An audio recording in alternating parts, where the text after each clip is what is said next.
Hello out there, all you wonderful people. This is Andre, the Game Idea Guy. Thank you once again for lending me your time and your ear, listening into another Pitch for Switch video. And this time I'm going to go with a reprise of an original game idea that I kind of threw out for the Wii U a few years ago. And it was called Call of the Damned. The basis of it was basically based upon the Wii game Calling and kind of following up that. Now, the idea was that you could take the Wii U gamepad and through a few different methods, you could either tap the screen. I think I said that. I hope I did say that in that video. Tap the screen or use the pad buttons or even speak like the answers in to respond to the different things that you're talking to. But the premise of it is that you are trapped in this world, this void of sorts where phones are the communication tool, and there are ghosts that call you to communicate with you one way or another, whether they are friendly and trying to help you, or they are threatening your life and hunting you. And you could also contact and communicate with other people who are in the area. So, taking this concept from the Wii U and changing it over for the Switch, I came up with this. Now, I know that not a lot of people are a fan of the Switch voice chat app. Well, not voice chat app, because the app does a little bit more than that. But there aren't a whole lot of people who are fans of the Switch app. So, what I thought would be to take the Switch app and put this game on it and make this game communicate with it and communicate with the Switch through it directly. So, in single player, you'd be using the Switch and your left and right Joy-Con or your Pro Controller or whatever to play this game. In multiplayer mode and local multiplayer mode, there'd be a different way. There'd be a little bit of a twist. So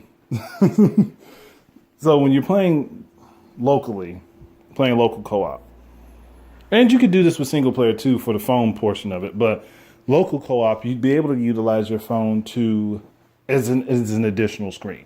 So you'd be playing with your phone in portrait mode, where you're holding your phone up and then you are given a Joy-Con. You are given a left or a right Joy-Con, and that is what you utilize to be able to control your character in the game.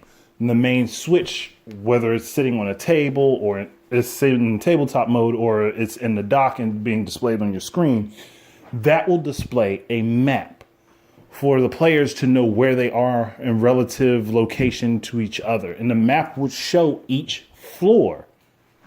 It's kind of like, it's a map radar thing. Like basically it give you a geographical location in relation to the other players. And basically everyone has to do their part and kind of help out in order to be able to escape their situations. So everyone's working together. Like while you're all separated and you have communication with each other, because obviously you're all there locally, you can talk with each other playing this game, trying to figure out, oh, shoot, I'm here, I'm stuck, I need a key. Does anybody know where this key may be? And then you can drop items and locations that will, be accessible to other people that you can't reach, that will give them what they need to get out of where they are so they can come help you or go help another member of your team. Yeah, I know this is sounding way more complicated than I was originally thinking it. But doing that, like that style of co-op where you all have to work together. And I kind of got this idea from, what game is it? It's a Sony game. It's Hidden Agenda. That's what but like utilizing the cell phones, but this is obviously being utilized a different way.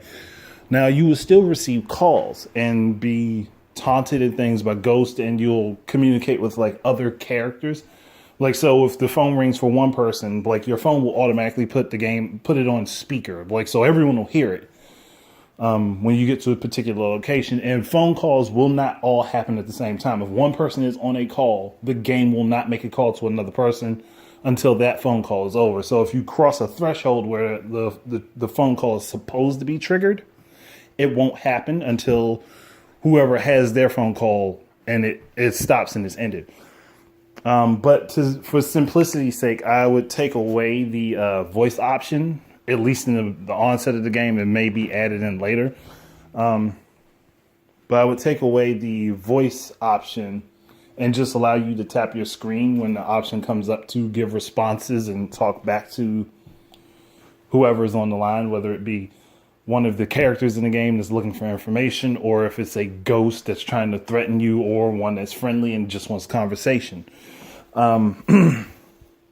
You'll be able to tap on your phone screen, or if you're playing directly on the Switch, obviously tap on the screen, or if you're playing at home, use the IR sensor on the Joy-Con or whatever, or the buttons on the pad. Either way, all of it will get you what you need. Oh, crud, my phone's displaying an advertisement at the same time I'm talking. All of those things, all those options are available. Online play, obviously, everyone would play as if they're in single player mode, and then they'll have to communicate through the Switch app or whatever thing they're using to communicate. But. This would be an ambitious project because it would require the usage of your phones and a whole lot of other things. And I know it would be very complicated to put together, but it could be a very interesting and fun horror-esque experience for people who are kind of into that thing. And the choices that you make as a player while you're in multiplayer and co-op affect your teammates. So let's say if you piss off a ghost and it's coming to hunt you, it's going to go after them too. Or if it's a psychotic entity, it may try to pick off all of your friends before it comes after you, trying to isolate you. So there are options and ways that the game can be set up that could go back and forth as far as how it's out to terrify you, and how you have to, I guess, pay attention to what you're doing, what you're saying, and figure out whether or not that would anger whatever entity that you are dealing with at that time, whatever ghost, or you guys are getting what I'm saying.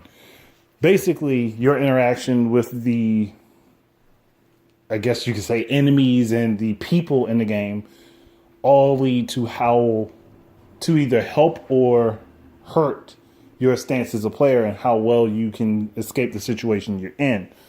And the game would be set up based in levels. It's not all just one concurrent thing. You'll have levels to take on and beat, and for each level you beat, you'll get like a result screen, and the result, like for multiplayer, it will show who performed the best and who made the best choices as far as getting you out of your situation, and who made the most detrimental choices. And you're not going to know what choices are good or bad until after you clear that stage. So there's a lot to take in all at once. And obviously all of your characters in the game will have cell phones. But when you're playing, again, multiplayer on the Switch, your phone is the screen. Local multiplayer, your phone is the screen that you're utilizing to see everything. So that will be, well, if you got like a pretty bad phone screen, you're going to be screwed. So you got to hope that you have like a really good phone, I guess, to play this game. And probably won't be something that can be done on low-end phones anyhow, because it will require more output from the Switch in order to do this as well. But again, it could be extremely interesting. And I think it could be fun. Something that I don't know if Nintendo would put the money into, but I know that there are companies that could do it, that they could make a big bang off of this if they promoted it the right way, as like a Halloween type party game, or just like a local scare fest type of game, something like that. Trying to think, because there's a lot of things I could run through with this, but I just wanted to give you guys the basic premise of how I think it should work and how well it will work. So if you're holding like a left Joy-Con, then obviously you want to hold your phone in your right hand. Holding the right Joy-Con, you want to hold your phone in your left hand. And your phone's gyro would be basically how you turn and look around, and the analog stick on whatever Joy-Con controller you have is what you're using to move your character back and forth, side to side, and all that stuff. And your buttons will be obviously highlighted for what you're using in order to pick up and drop items and stuff. Okay. But I think I'm done. That's it. I mean, I could really go into more detail, but I don't want to spend too much time on this. But thank you guys very much for listening. Keep your eyes and ears out for more stuff from me. And until the next time, enjoy your games. And go ahead and throw your ideas in the pot down in the comments below. Peace out.